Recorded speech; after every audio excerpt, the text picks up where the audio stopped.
Der var engang en kejser, som boede på et stort og fantastisk slot med masser af guld og ædelstene.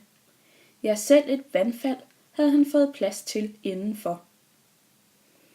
Denne kejser, som var så forfængelig, at han hver eneste dag måtte dreje rundt om sit spejl for at nyde sin skønhed, mente, at han var Guds gave til sit folk. Samtidig var denne kejser meget begærlig og ville have alt det, andre ikke kunne have.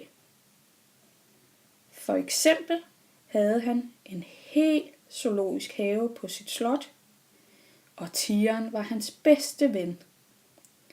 Kejseren holdt meget af at stille sig ud og hilse på folket, som til gengæld holdt meget af at hylde kejseren.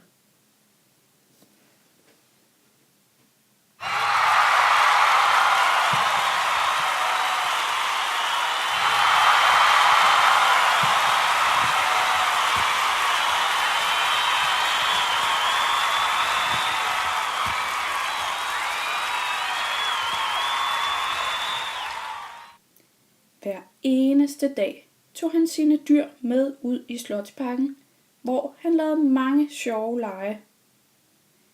Kejserens yndlingsleg var kejserens efterfølger. Det kunne han lege i mange timer hver eneste dag. Om dyrene også ville lege det, får vi nok aldrig at vide. En dag kom der 3 skræddere, nål, tråd og saks, som ville sælge ham det smukkeste tøj. Kejseren var noget skeptisk, for der var der ikke nogen, der kunne lave noget, der var smukkere end det, han allerede havde. Skrædderen var en rigtig dygtig sælger og fik ham overbevist om, at det de kunne var det ypperste i hele verden, og at han ville være den eneste, der fik denne type klæder. Det eneste krav var bare, at kejseren ikke ville blande sig i deres arbejde. Da nål, tråd og saks endelig var færdige, krævede de, at kejseren brændte sit tøj på bålet. Så klædte de ham på og sagde til ham: "Nu er de iført deres nye kejserlige klædedragt. Det er nu iført modens mest nymodens kluns." "Nå," sagde kejseren, mens han stod der i det bare ingenting og så undrende på dem. "Deres højhed er nu et lysende eksempel på modens mest moderne magi," sagde nål, tråd og saks. "De bliver verdens første eksempel på kejserlig nudisme.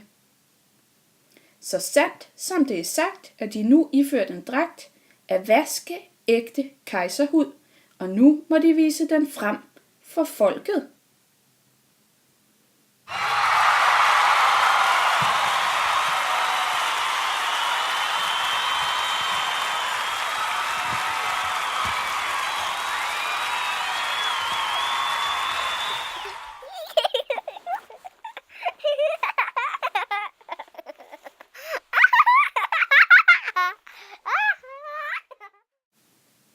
"Se, far!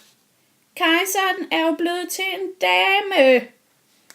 "Ja, min dreng, det er jo blevet moderne at gå i dameundertøj, og kejseren skal jo ikke stå tilbage for nogle andre, så det er sådan, man skal se ud nu." Kejseren gik nu frem mod sit folk, for at vise den sidste nye mode. Og så levede kejseren lykkeligt til sin dages ende med alt sit undertøj og sine dyr.